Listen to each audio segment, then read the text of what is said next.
Modern life is convenient. Everything has one purpose, clearly labeled, preferably with an app. Your grandparents lived differently. They looked at a potato masher and saw 5 tools. They looked at a wire hanger and saw a solution to problems that hadn't even happened yet.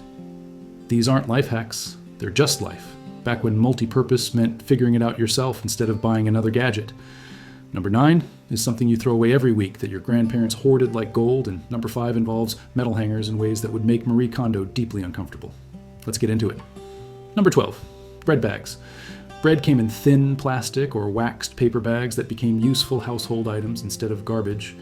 Bread bags lined small trash cans in bathrooms. They stored wet items in luggage when traveling. They protected hands when handling messy substances. They wrapped foods for freezing. Children wore bread bags over their socks inside their boots during winter. The bags kept feet dry when snow leaked into boots. This was normal practice in cold climates before waterproof boots became universally affordable. It looked ridiculous, it worked perfectly, and it cost nothing. People saved bread bags the same way they saved rubber bands, not because they were preparing for collapse, but because throwing away useful items was considered foolish. Number 11, potato water. The water you boiled potatoes in wasn't poured down the drain. Potato water once cooled watered houseplants. The starch and nutrients that leached from potatoes enriched the water, and plants responded well. This was free fertilizer, generated as a byproduct of cooking dinner. Potato water was used as a base for soups and gravies, adding body and flavor without additional ingredients. It thickened sauces naturally. Some people used cooled potato water to wash dishes, claiming the starch helped cut grease. The unusual use, potato water as setting lotion for hair, the starch.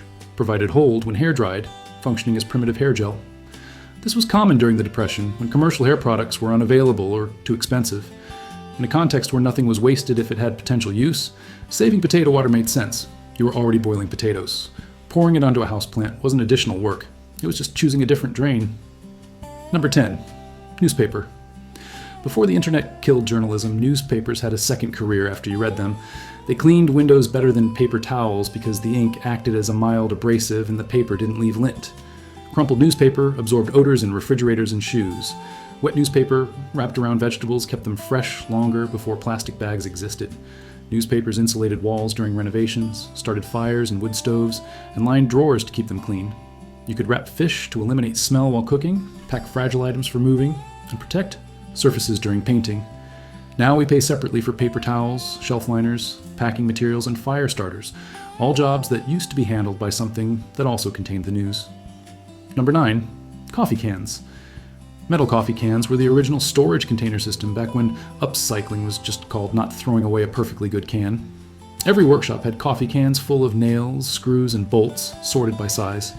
Kitchens used them for bacon grease storage. The can sat on the stovetop, and when the grease solidified, you had free cooking fat. This sounds insane to people who throw bacon grease in the trash, but it was free cooking oil that added flavor. Coffee cans became coin banks, planters for starting seeds, containers for homemade cookies, and scoops for dog food. A man in his 70s still has 3 coffee cans from the 1980s holding nuts and bolts. The cans outlasted the company that made them. Try getting that lifespan from a plastic storage bin. Number 8, rubber bands from Produce. The thick rubber bands wrapped around broccoli and asparagus weren't garbage. They were superior to thin rubber bands sold in boxes, thicker, stronger, more durable. People collected them in kitchen jars. They held rolled extension cords, bundled newspapers, secured lids on paint cans, and kept cupboard doors closed that no longer latched. The really thick asparagus bands wrapped repeatedly around tool handles created comfortable non-slip grips. This was free tool repair that actually worked. A woman who grew up in a frugal household mentioned her mother had a specific jar for produce rubber bands, separate from regular rubber bands, because they were higher quality. The idea that you would throw these away after unwrapping the broccoli would have seemed bizarre. That's a perfectly good rubber band. And number 7, dryer lint. Most people scrape lint from the dryer filter and throw it directly in the trash. Your grandparents looked at that same lint and saw free. Fire starter, emergency tinder, and stuffing material. Dryer lint ignites easily and burns hot. Campers and people with wood stoves collected lint in jars for starting fires. Lint stuffed into cardboard egg cartons with melted candle wax poured over them became waterproof fire starters that burned for several minutes. Lint was used as stuffing for draft stoppers placed at the bottom of doors to block cold air. Crafters mixed it with flour paste to create moldable material for papier-mâché. Gardeners added natural fiber lint to compost piles.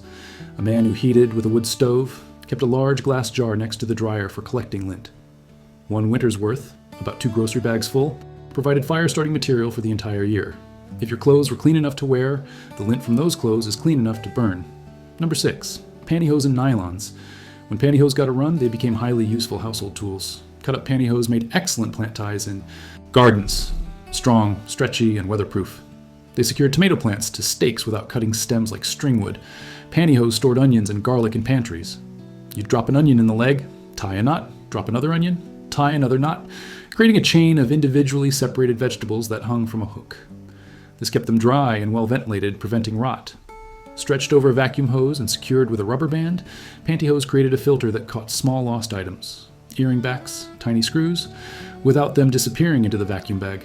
Wadded up pantyhose stuffed into shoes helped them keep their shape during storage. The really practical use: pantyhose as emergency fan belt on cars. This sounds like folklore, but it actually worked.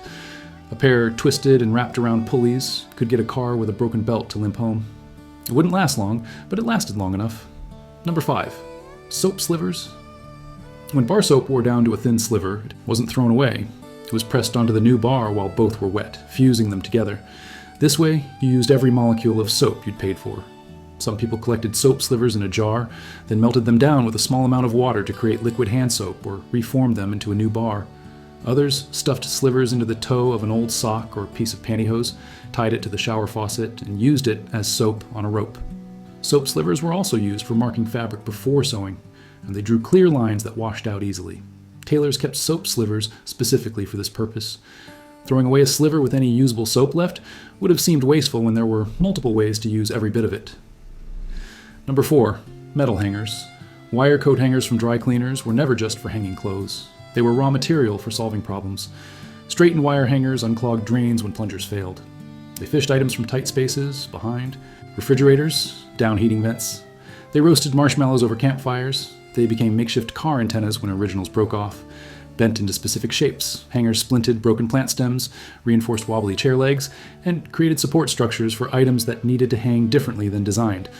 Hangers held up sagging exhaust pipes long enough to get home. The hook end stirred paint in cans. Heated wire cleared frozen locks. In gardens, wire hangers cut into sections became plant markers. Shaped into hoops, they supported row covers. Bent into hooks, they organized tools on pegboards.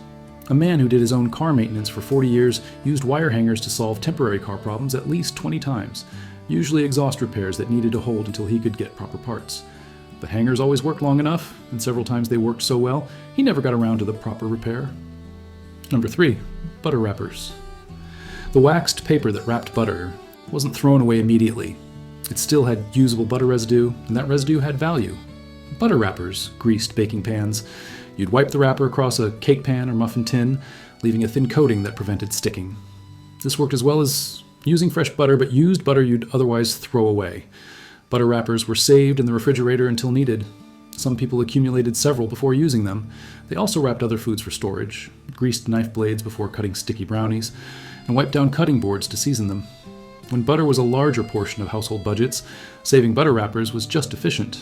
You were using all the butter you'd paid for, including the residue. Number 2. Wax paper from cereal boxes. Before cereal came in plastic bags inside boxes, it came in waxed paper bags. These bags weren't discarded after the cereal was gone. They had multiple uses in the kitchen. Waxed paper from cereal boxes became countertop surfaces for rolling dough, wrapping sandwiches for lunches, covering leftovers in the refrigerator, and lining cake pans before parchment paper became common. The wax coating made them naturally non-stick and moisture-resistant. People smoothed out the bags, folded them neatly, and stored them for reuse. A single cereal box liner could be reused several times before it wore out. Now we buy parchment paper, plastic wrap, and wax paper separately for all these purposes. Number 1. Flour sacks. Before flour came in paper bags, it came in cloth sacks, substantial cotton or muslin fabric. Manufacturers knew people would reuse them, so they eventually started printing the fabric with patterns that would make attractive dish towels or clothing. Flour sacks became dish towels, cleaning rags, and fabric for sewing projects. Women made dresses, aprons, and children's clothing from flour sack fabric. The sacks were large, 25 or 50 pounds of flour, so a single sack provided significant yardage. Flour sack dish towels were absorbent and durable, lasting years. Flour sack dresses were common during the Depression, not because people couldn't afford regular fabric, but because flour sacks were fabric you were getting anyway when you bought flour. Using it for clothing was just efficient. Multiple sacks were combined to create quilts, curtains, and tablecloths. Women traded flour sacks with neighbors to collect enough of the same pattern to make matching sets. A quilt made from flour sacks from the 1930s and 40s still exists in many families. The fabric has held up remarkably well, better than some modern quilting fabrics, because it was designed to hold 50 pounds of flour without tearing. These weren't desperate measures by people with no options. These were standard practices when the default assumption was that everything had potential use beyond its primary purpose. The shift to disposability wasn't driven by people demanding convenience. It was driven by manufacturing, creating cheap enough products that reusing became more effort than it was worth economically, even if not environmentally. But the knowledge still exists. People still remember when a wire hanger wasn't trash. It was an opportunity. If this reminded you of something your parents did that seemed weird at the time but makes sense now, leave a comment.